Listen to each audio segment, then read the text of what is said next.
الرحمن الرحيم، والصلاة والسلام على أشرف المرسلين. شاهدي قناة إيمان، أسعد الله مساكم. اليوم حنعمل طبق خفيف ولذيذ وسريع التحضير. حنعمل أندومي بالمانجا. إن شاء الله الفيديو ينال. يلا أول حاجة فورنا الموية وجينا خدنا فيها الأندومي لحد ما طنجت نعمل الخلطة حقت الأندومي. يلا أول حاجة بشرنا المانجا، نضيف لها عصير الليمون،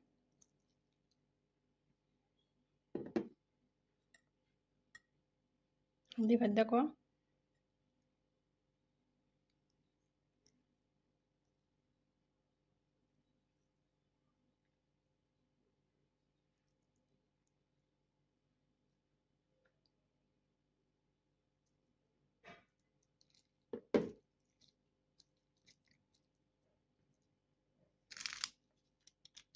يلا حنضيف الملح بتاع الأندومي،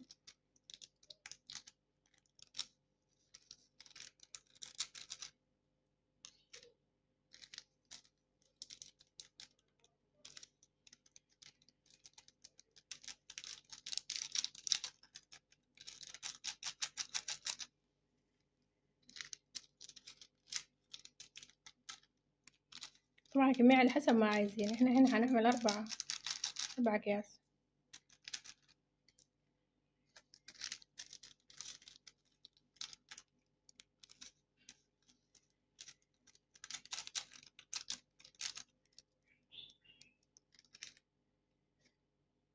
الشطة طبعا على حسب الرغبة، عايزين نضيف شطة نضيف.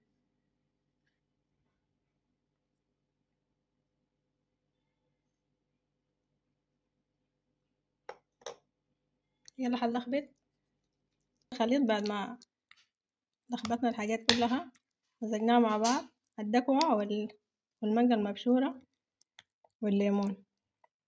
يلا بعد كده نشوف الاندومي لحد ما تنجر. يلا كده الاندومي قربت تستوي. انا عايزين نضيف لها شوية ملح، ممكن نضيف لها.